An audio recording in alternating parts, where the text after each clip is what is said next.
Hello there, and happy weekend to you. I've got a great conversation with Christian Finnegan, as I often do. Joins me Fridays live on YouTube and Substack, and then I usually post it Saturday morning, although I probably should just post it Friday night, but I really punched out yesterday. I was done, didn't want to sit near the computer for one more second, but here I am Saturday morning with you, and I've got this conversation with Christian, which is great. We covered a lot of ground. We had some personal stuff and some political stuff, and obviously always reviewing some of the big stories of the week, getting his take on it. I love it. Should mention that during this interview, when we were looking at each other on the video link, I was wearing this kind of brown velvet sport coat with like an army green, just a long sleeve shirt under it. So if you can just picture that, or you can go watch the video, because Christian makes a lot of jokes about that combo, that outfit, and they're real funny as always. Love talking to him. He is going to be in DC next weekend, December 18th through 20th at the DC Improv, dcimprov.com. Go subscribe to his Substack right now, newmusicforolds.substack.com. Get your tickets for Podjam in April 9th through 12th. Podjam, JL Covan will join me, as will Rod and Karen from the Black Guy Who Tips podcast. Going to be a great time. Your tickets available now in the show notes. And of course, I can't do any of this without your support. Patreon.com/Pete Dominic. All right, let's do it right now with Christian Finnegan. Fridays, great to see him. Go see him. Always a pleasure. Next weekend in DC. The 18th through 20th, You can see him at the DC Improv, but we have him here. He's joining us live from a children's storybook and a nice flannel. Good to see you. Thank you. Well, you didn't like the background that I had set up before, so I had to change it. Well, it had a really upsetting image up. I did. It was me in front of about 50 American Girl dolls. That's right. There was just a background. It just brought up too many memories for Pete. Yeah, it was a lot of dollies. Did I ever tell you when I went to the American Girl doll store with my daughter when she was, I don't know, they were 6 and 8, and I shopped there for a good hour and a half, and then I was just waiting for them, as you do, on Fifth Avenue, and I looked down, and my fly was gaping. So I was just walking around that store with a bunch of little girls, wide open fly. I remember once I was, and I wasn't done, and my penis was out. Oh, yeah. Oh yeah. Well, I mean, duh. Why have the zipper open if you're? I mean, come on. I mean, why? If you're gonna have access. I was once doing a work thing that involved being at Disney World, and I had an extra day, and so I spent the day just by myself. And you definitely feel like a bit of a weirdo walking around the Magic Kingdom by yourself as a 40-something-year-old. I did that once. I did a gig. I did a gig in Orlando and spent the next day at Disney World. But to be fair, I worked there. I don't know if you know. I did my college internship there, so it wasn't really. Yeah. What were you interning in? Being a creep? Well, it was age appropriate. I was 18. Okay. And I was my second year of college. I worked at Epcot Center doing fast food. You never knew that? No, I did not. Wait, you interned doing fast food? What sort of internship is that? Well, you basically you get the opportunity to live and work at Disney World. You take classes there, like a once a week seminar. My track was communications. And at the end of the summer, or the semester, it was summer semester, they gave you, I got a degree, I got a doctorate. A doctorate? I got a master's first, and then I got a doctorate, and those are real things. Those are real. Not accredited, but you get a certificate. Wait, which says?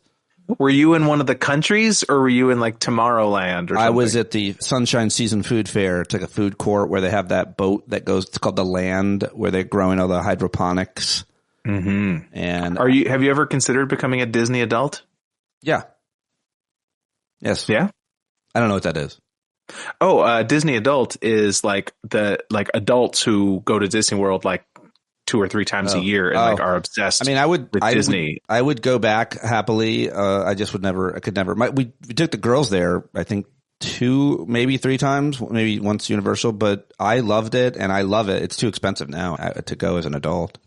I think it would be too much. I don't think I would get enough out of my money. I'd rather just go to I'm sorry, I'm just a little distracted because you look like both a marriage counselor and a divorce attorney at the same time. I had this jacket from last night. Yeah. I was hosting an event last night, and I put this jacket on the back of the chair, and I've been wearing it. You're my third interview, and everybody has mostly been complimentary until I ran into you. No, not me. You look like maybe you showed up at a restaurant and they made you put on that jacket. Yeah. Or you look like a manosphere influencer who wants to be taken seriously. like a third tier Ben Shapiro personality, like one of those Daily Wire. How to be dudes. a man is a kind of a track. I want to get into that. I want to really fall into that. Obviously, I don't want to do the traditional masculinity thing that every other guy seems to be doing, but I do want to do a how to be a man video. And so with my masculine sensitivities. I would, if you find out, please let me know. Mm-hmm. If you discover. Well, I know that you probably, I don't mean to you're probably insecure about this, but you and your wife have bought an apartment and you're getting all this work done and you're not doing any of it. And it's because you can't. You never learn how to do things. Now you're a homeowner. And you can't do anything. I replaced the plumbing under my sink a few weeks ago. I'll have you know. That's impressive, but I mean, you do have that little cottage upstate. I mean, I would think you would have taught yourself. I have been forced to learn how to do things, but it is absolutely not something that I intuitively like. In the same way that like you know, like when you go to a wedding and you see like the bride's father dancing and you can see him like counting as he like 1, 2, 3, 4, like he's learned how to do it, but it's not something that he can do. That's how I am with home improvements. It's not intuitive. I mean, you really do have to watch a YouTube video, but you have to have an aptitude for it as well. I mean, I think you have to have an aptitude. You have to have an interest in it, which I do not have.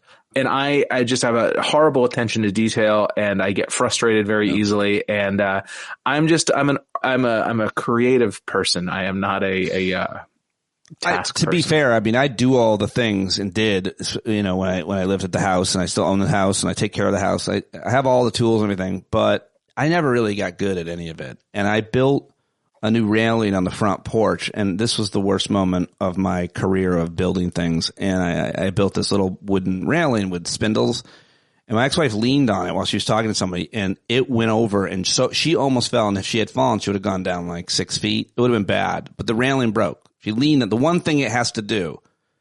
That's pretty much when you're writing up the job description for rail. It would be like building a ramp for your wheelchair relative or loved one. Weird wheelchair addled. Dude is just riddled with wheelchairs. He's just completely his wheelchair is addled. It's not a good wheelchair. Yeah. I think I misappropriated.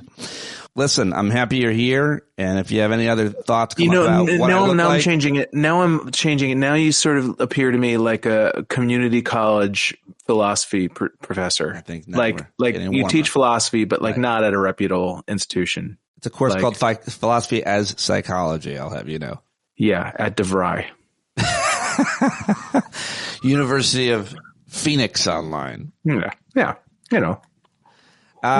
I'll have you. How are you, by the way? I'm pretty good. I'm going through a really interesting time where my younger daughter is getting her college acceptances to college she probably can't afford, but one of them is UMass Boston, your old stomping grounds up there. And so I'm enjoying this process of her applying for schools, and probably will pay a lot of money. And you couldn't need a degree less than you do now.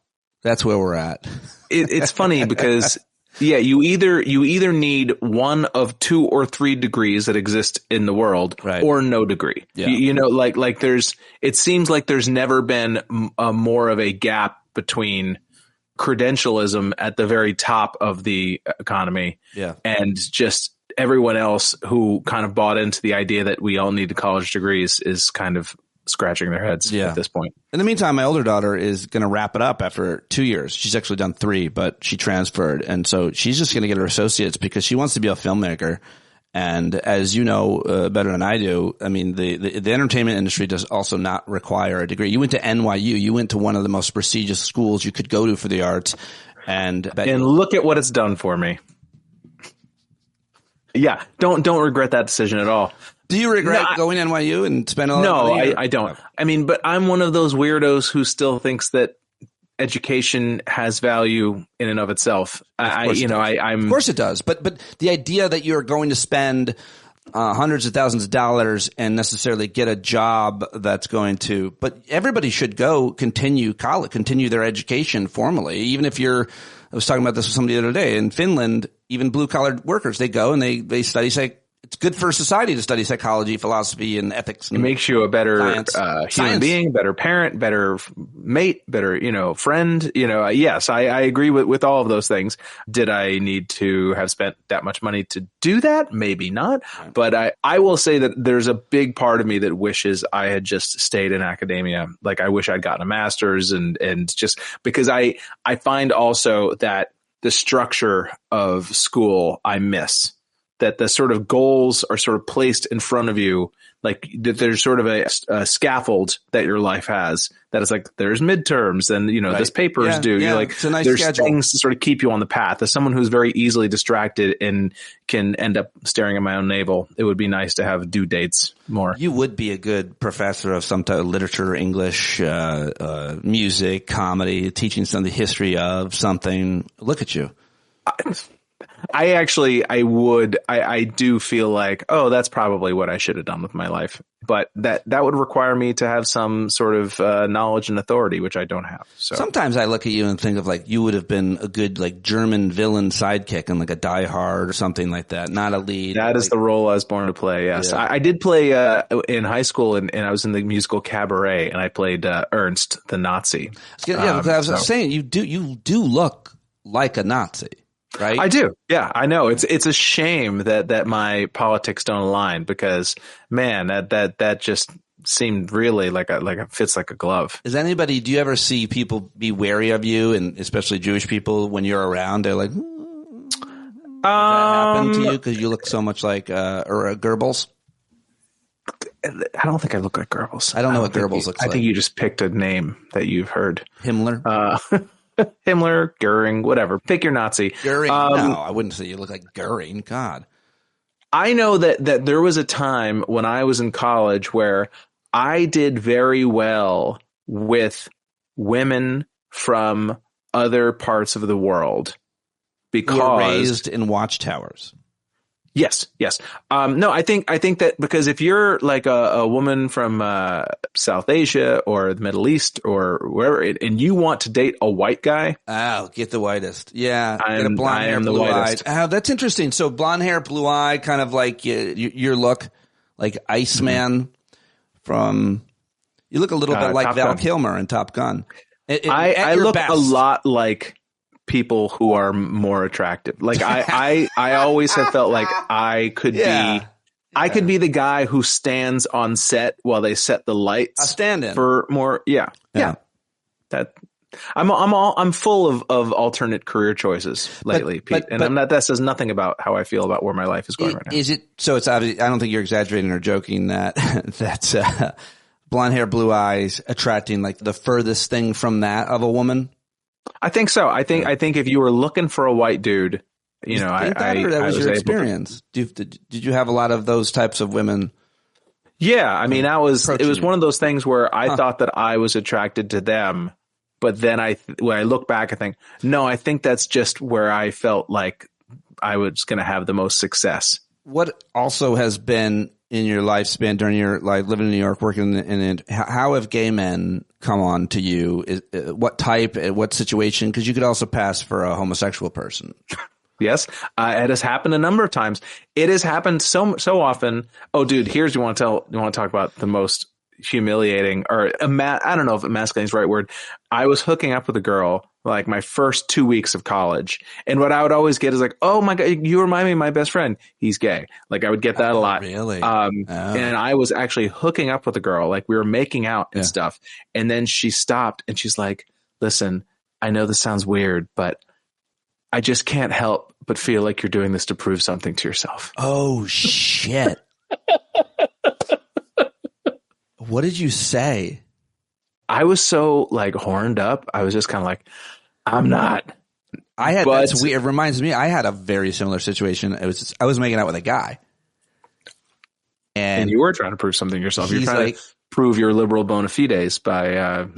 He's like, I feel like you're not gay, but you really try so hard to be, you know, a fighter for equality. And I was like, we'll see about that. Turn over. You look like a married gay man. You don't look like a single gay man. You look like a gay man who's had the same partner for 35 years. I was just randomly thinking about my old apartment in New York City where I would see these. I knew that they were a couple, these two men, because they went to the gym that I also worked at. But they didn't know that I lived across the street from them, and I was always kind of like, but they were the two best looking men I'd ever seen. And every day I would see one or the other and walk out of the apartment. I'm like, of course they're together. They were like tall and they looked like Vikings.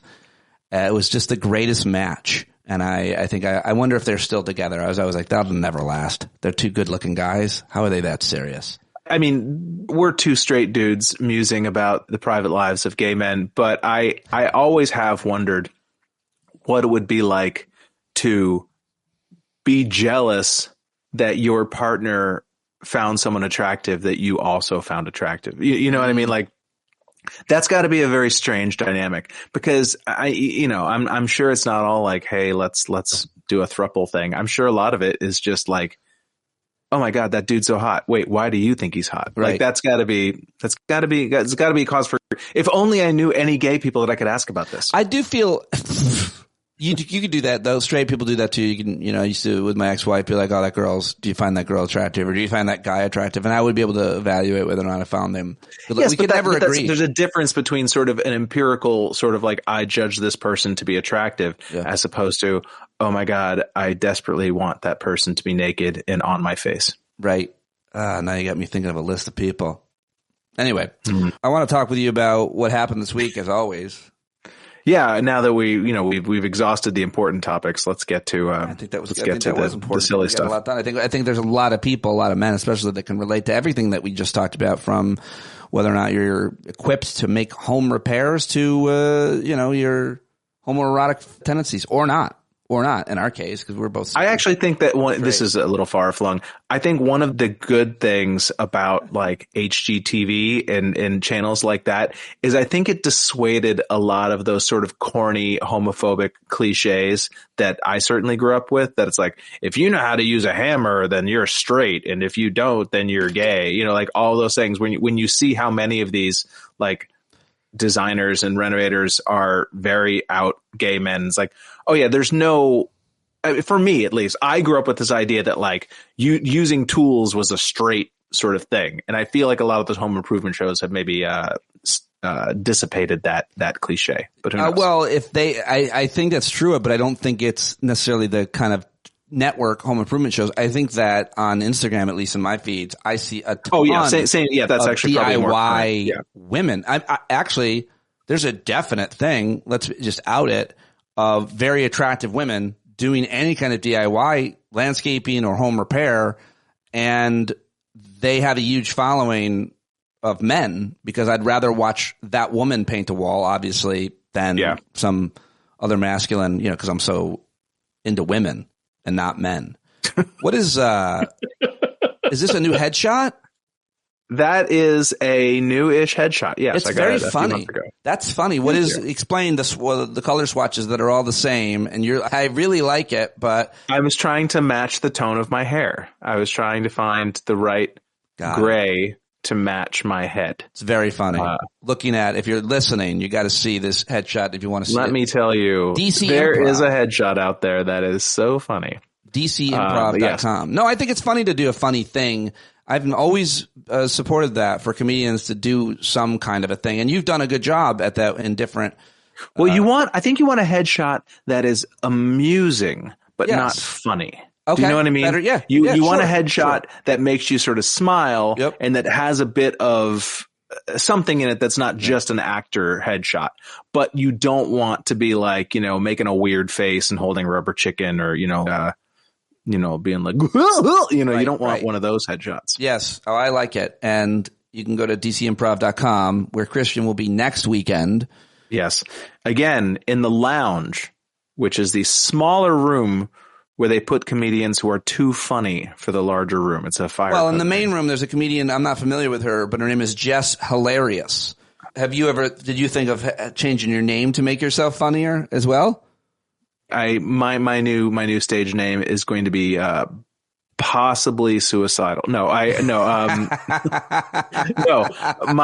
have never thought of changing my name, and I wish I had. Well, I wish I'd gone, if I had things to do over again, I would have gone by my actual first name. Christian is my middle name. My first name is Fletcher, and I would like to have used that instead, because I would have hated you so much more when we first started out if your name was Fletcher Finnegan. Oof. Yeah, it's not likable, but neither is Christian. Christian Finnegan's neither not are Christian. you. Yeah, well then it all fits. It's all of a whole, as they say. You were never one of those comedians who wanted to be likable. I remember watching you when we first started. We were in the Lower East Side, and I was like, that guy is so fucking funny. I do not like him. Didn't know you. It was like one of the first times I saw you, like some little audience of a really daunting gig. It didn't lend itself to comedy, and you just like were so original. And I was like, oh, I fucking do not like that guy at all. I felt like we grew up differently. And I don't think we did, really. Not that differently. I think we grew up actually very similarly. I was more rugged.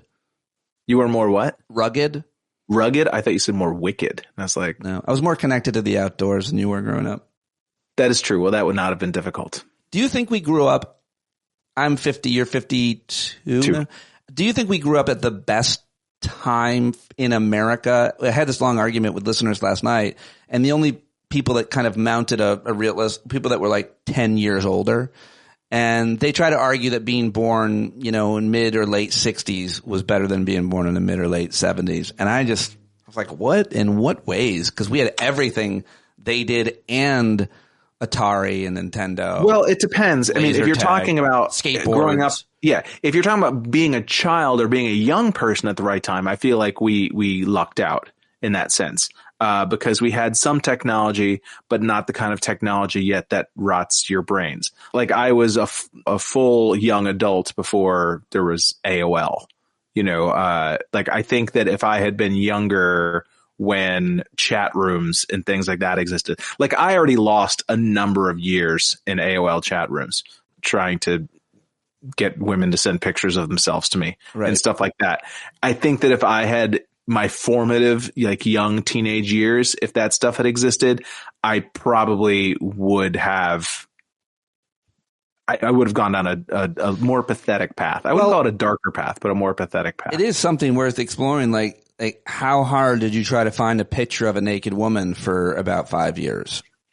When you went through that window where you just discovered your own sexuality and there was not internet porn. And so you weren't old enough to buy a magazine if you were even had enough shame. And so you ended up like looking through, you trying to find your dad's or your friend's dads. Or one time my friends all went and watched a porn at the house next door that my other friend was house sitting, and their dad walked by and looked through the sliding glass door and caught them all watching a porn and had to apologize to the homeowner when they came back from their vacation. I was watching your porn in your house. Those things do not happen, much less watching it with your friends. That's not a thing. That is that is absolutely not a thing. I have zero interest in, like you would watch, Police Academy and Porky's and stuff like that with your friends. Just to see boobs.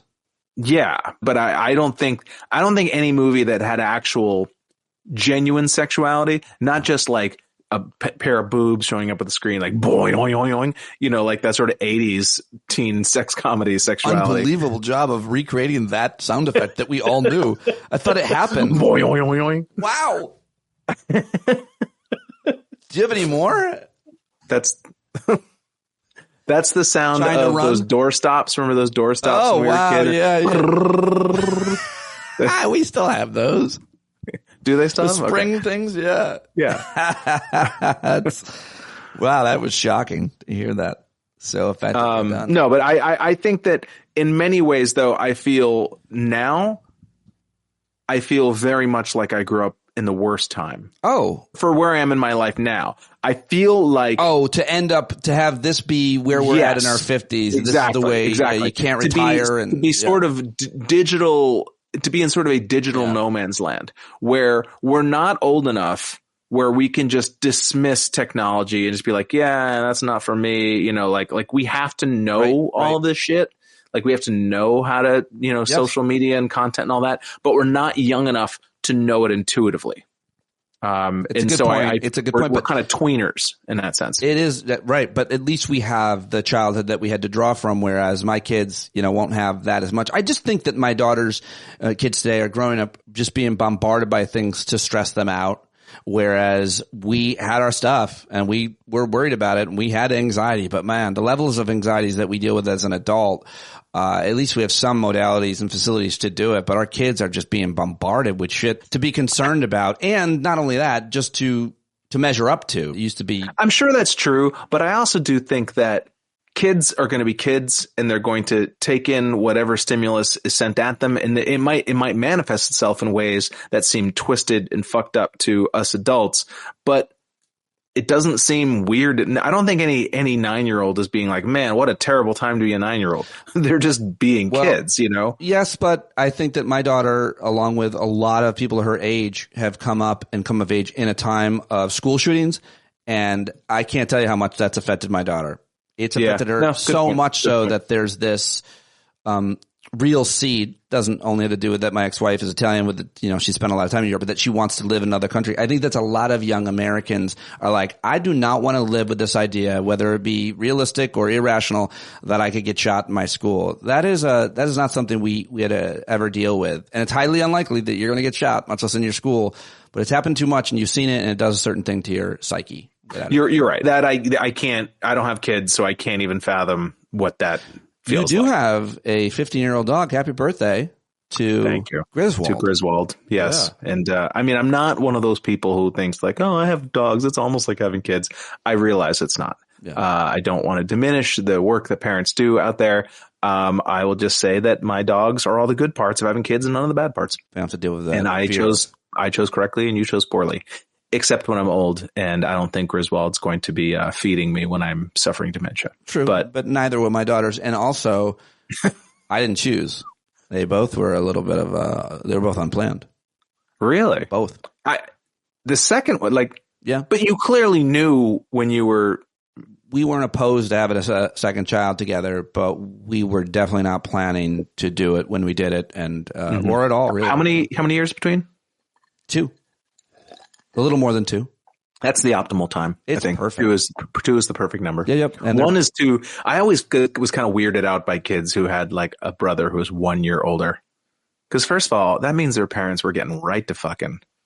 Yeah. Like right after, like they were on. I mean, that's 2 Irish. I was always Catholic. weirded out for different reasons. Not weirded out, but like maybe even jealous with my friends who had much older siblings, especially older brothers. They were always cooler and better. Yeah. I can fathom that. Like my younger brother was 8 years younger than me. He must have been the coolest. He did. He did think I was the coolest, which is unfortunate because I was not equipped to be the kind of older brother that I think would have been better, helpful for him. But this got very serious all of a sudden. That's fine. Can we start talking about going back to gay panic? Gay panic, everybody. It sounds like a genre. Gay panic? Yeah, it's a section of Blockbuster. Have you thought more, changed any of your feelings around the potential merger or buying of Netflix of Warner Brothers? We talked about it last week. The Writers Guild has come out and the Directors Guild and all, and they're pretty concerned about there being one major studio. And have you heard about it? Have you talked about it with any of your artist friends or thought more about it? No, I mean, I don't have any thoughts that you wouldn't be able to achieve or hear from anyone who knows more about this than I do. But yeah, I mean, I that is my general fear, not just about entertainment, but in general, is that we are hurtling towards a culture where there are 4 companies. For everything. Yeah. And that's not ideal. That's not the way capitalism is supposed to work. I mean, they always try to present any sort of regulation as, socialism and, but it's like, the NBA has referees, the football, there are supposed to be rules in place, because if you don't have rules in place, then just it becomes whoever has the most power just sucks up more power and sucks up more power. And, it does not seem like an ideal place to find ourselves in. And I wish I could say that I was terrified of Netflix owning HBO, and I should be, and I think it's bad for art and all those things. But on a hierarchy of things that keep me up at night, it's not in the top 20. And that's not to diminish the importance of it. There's just more awful things out there. Like fascism. This week we learned that the FBI is a lot more concerned with the top domestic terrorist threat, Antifa, and not concerned, I guess, at all with the Proud Boys, who were listed as an extremist group in Trump 2 won. But we heard that testimony from an FBI deputy yesterday in Capitol Hill, and it was crazy. It's a weird world because what is Antifa? Who is Antifa? What have they done? Why are they such a threat? Aren't we all Antifa? I have friends everywhere. Yeah, I mean, again, I wish we would stop falling into the trap of assuming that these people mean what they say and that they have any good faith beliefs at all other than the acquisition and retention of power. I mean, and they'll say whatever they need to further that goal. And so they need to have a blanket name that they can call people who won't go along, essentially. And so Antifa, because back 8 years ago, there was some dude wearing a black mask and a sweatshirt that said Antifa on it. They've decided that Antifa is some sort of international George Soros funded terrorist group. Yeah. Insurrection group, and it's an adjective, not a noun, but it doesn't matter. It doesn't matter because that's not really what they're doing. I think they're basically just trying to find a umbrella term for people who they want to hurt or throttle. And it's a really good point because it's an idea, not an organization. And Al-Qaeda was an idea as well, but it was also an organization, and you signed up and they had all kinds of targets that they were committed to violence.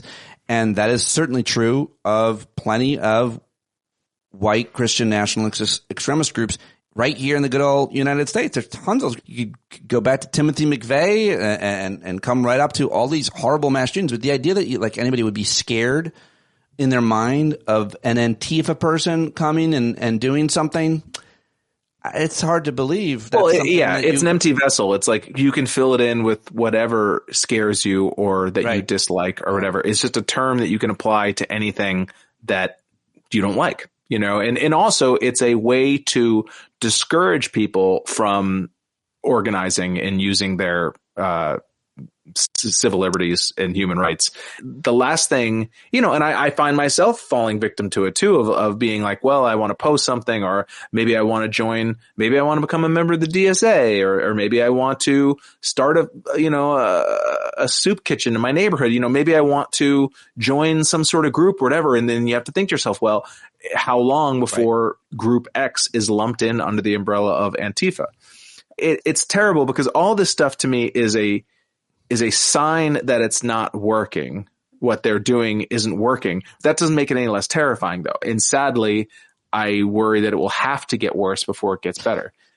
Well, one thing they are doing that arguably is working is that while they're not deporting nearly as many people as the goals they're setting that Stephen Miller has set for them, and they're shaming them for not deporting enough people. In these meetings, they say morale and ICE and these other DHS agencies is low because Stephen Miller and these other Bavino and these other leaders of these agencies, these stormtroopers, they come in and they scream, "You're not doing enough. You're not deporting enough people." But the truth is, they regardless of the numbers, the terror that they have spread amongst communities of color and particularly immigrant communities is definitely been a real thing and effective. And you can just go look at what's going on in Minneapolis right now with the Somali community. However, I will say the pushback and the good whites putting themselves between cars and people's bodies and doing all kinds of advocacy and forcing these ICE agents out of neighborhoods is also something I find very inspiring. And I wish we didn't have to do that, but I do see that. So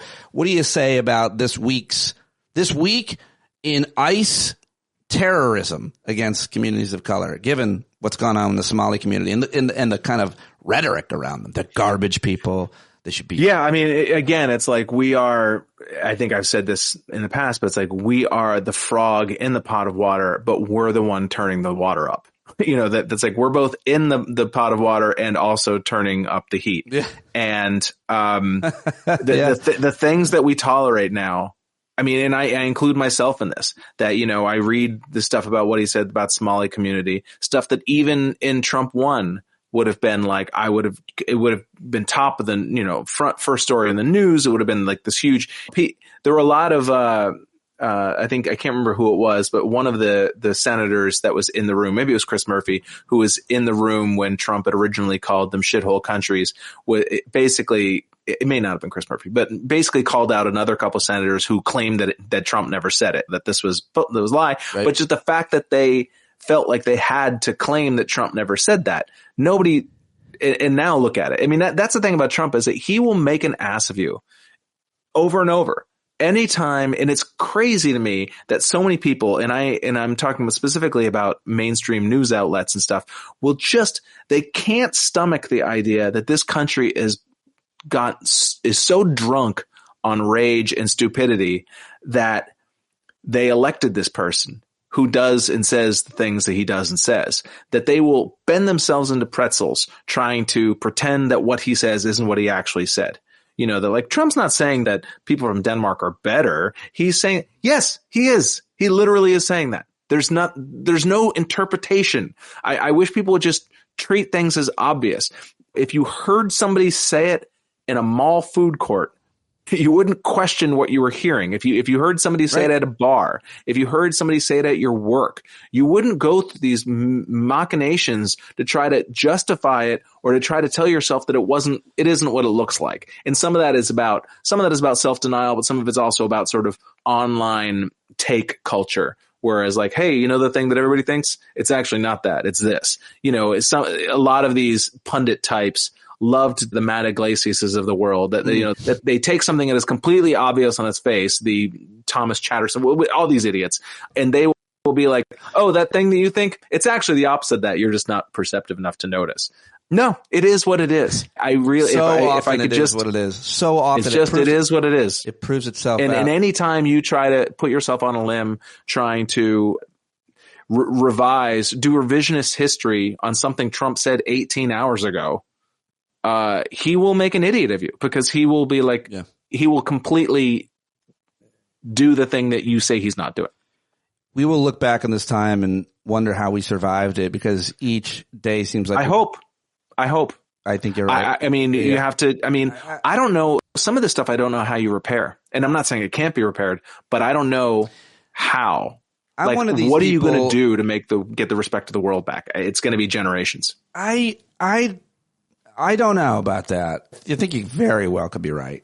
But I do tend to think that we have a very short memory, and so does the world. And I think if we have a charismatic leader who is engaged with our friends and not our enemies, to say it like the most minimal, because this week, something that went slightly undercovered, I don't know if we can really need to talk about this. Neither of us are necessarily experts on it, but if you have any thoughts on it. But this week, Trump sat down with Politico, and his administration put out this new security, like basically white paper where the United States is going. And he and this paper basically denounced Europe. And this is something they've been doing. J.D. Vance went in Germany and scolded them from Europe. It's something this administration has been doing. And it's clear now that we are allied with China and Russia more than we might be Europe, to the point where we're vetoing anything about climate and other security guarantees. And obviously the war in Ukraine, we've chosen a side, and that's where a lot of this comes from. But man, I don't know how hard that is to repair with a different leader. I don't know how either. But I'm just saying, they're desperate for our leadership. They're always going to know that we are one election away of going right back to this, though. Like that, we're one charismatic reality show star away from this coming back. Yeah, but I do feel like I also am of the mind that there's only one Donald Trump, only one, no one like him. Well, okay, but there may only be one Donald Trump, but there are millions of Trump voters. And I don't necessarily think that they're going to have some sort of political and cultural awakening. It would seem that they're going to be just as dumb. The movement or just as, you know, now divided between MAGA and America First. And it would seem that America First is winning and MAGA is Trump, and America First and Marjorie Taylor Greene, Nick Fuentes, and Tucker Carlson, that wing of the conservative movement is winning. And that's terrifying. But I think without Trump as their quote leader, which there seems to be a fracture, I think that matters. I think that's, as Rachel Maddow would say, watch this space. I hate that phrase so much. I hate anything being referred to as a space. You're like, you're in the comedy space. I think I do too. You say it too? I think I do too. No, I think I hate that exactly. Okay, yeah. Yeah, space. I also don't love touch grass. Although I do like it. It makes sense, but I'm over it. It's become something that it's what I refer to as public domain wit.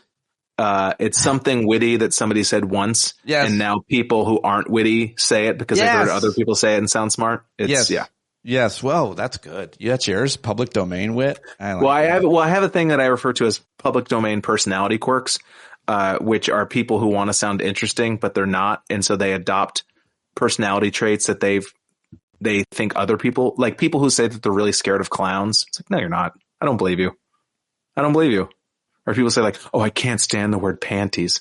You're fine. You've just heard other people say that and it made them sound interesting and idiosyncratic. And so you just adopted that as your personality quirk as well. Did you watch the Kennedy Center honors? They even changed the ribbon from the rainbow to just like a blue ribbon.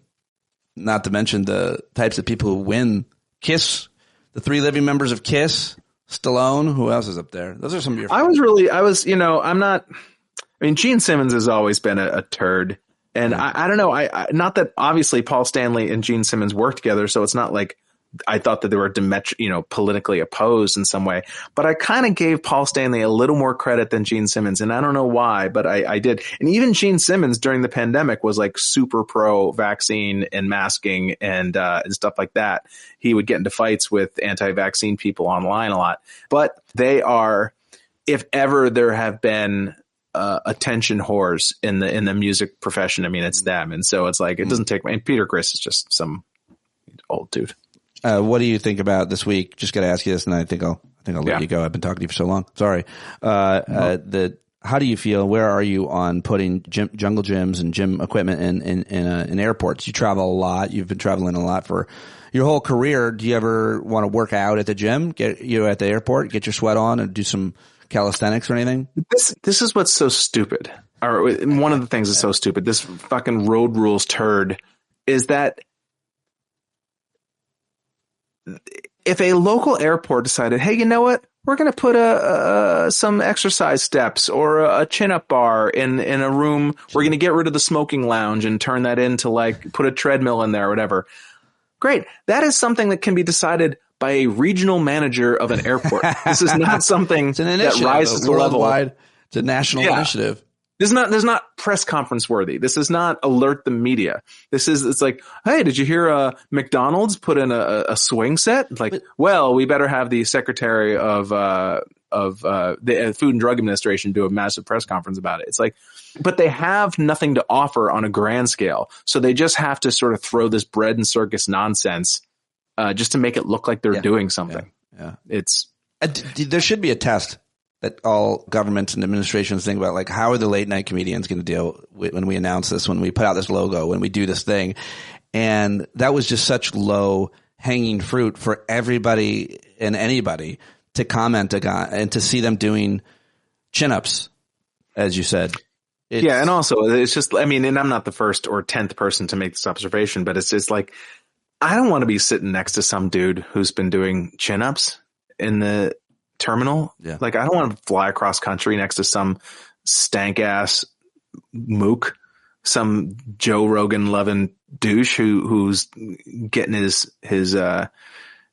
bicep curls in before a fly. It's no, thank you. Just, I'm sorry. Yeah. I don't have anything particularly interesting to add to this other than Sean Duffy should be catapulted into the sun. That was great. That was a great addition. You should be catapulted into the sun. We should do, after every conversation, who this week should be catapulted into the sun with Christian Finnegan. Yeah. This week it's Sean Duffy. Although some of these people, I am happy that they're younger so that there will be plenty of time to make their lives miserable down the road. Like that's one of the things I think about Stephen Miller. It's like you're young, dude. The rest of your life, and you're going to be chased and hounded. That's a great point. Christian, thank you for joining me on this and any Friday that you do. Next week, I won't be here Friday because I'm taking the girls skiing, but you will be in D.C. at the D.C. Improv. So if anybody's in or around the Washington, D.C. area, please go get a ticket. Buy your tickets now to see Christian next weekend. DCimprov.com. Please. And subscribe to his Substack, New Music for Olds.substack.com. You can Venmo him if you want. Send him some money. You can. I'm not stopping you. He's giving us time here, and that's the Venmo's in my show notes to go look it up. Thank you, buddy, for joining me. And bye, everybody. Thanks for watching live. See you. Have a good Friday. Have a good weekend, everyone. Bye-bye. Yeah, that's it. That's the end of our conversation. I hope you liked it. Thanks for listening all the way to the end. Who listens on the weekend all the way to the end? I'd love to hear from you. I hope you enjoyed it. It was a little bit different. We didn't get right to the news, but I like to shoot the shit a little bit more, let my hair down on some of these weekend conversations. Does that make any sense? A little less pressure to talk about all the regular issues. Hope you like it. Christian's always great to do that with. Thank you so much for being here. Have a great weekend. Thanks for being you. Hope you're going to some holiday parties or doing fun things and celebrating December activities, I guess. And, I should mention, I did talk to Christina Greer and Barry Ritholtz, both on Friday. They will post on next week for the podcast, but if you want to listen to those conversations over the weekend, you can at youtube.com/standupwithpete or Substack at StandUpWithPete as well. All right. Bye-bye.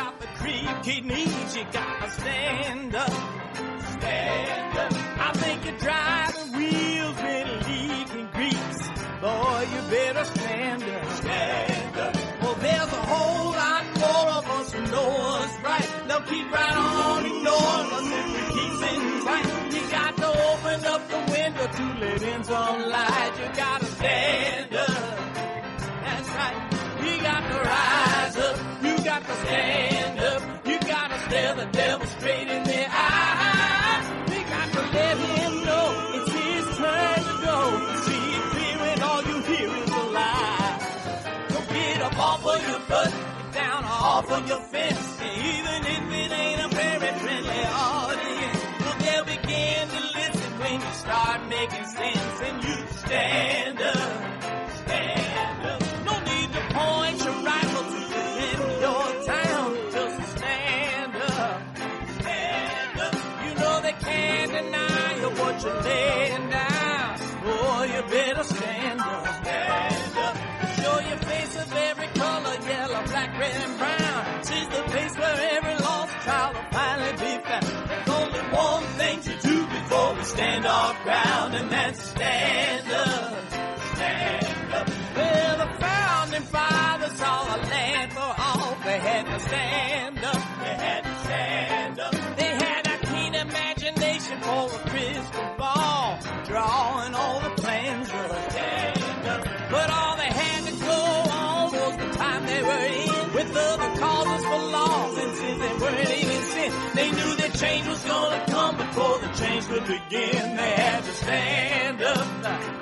All right, they had to stand up. We got to stand up. We got to look the devil square in the eye. We got to let him know it's his time to go, and make it clear when all we hear is a lie. Where the money all went, it'll be the cost of freedom that'll go unspent. You can see him flee the street of that experiment if you stand up.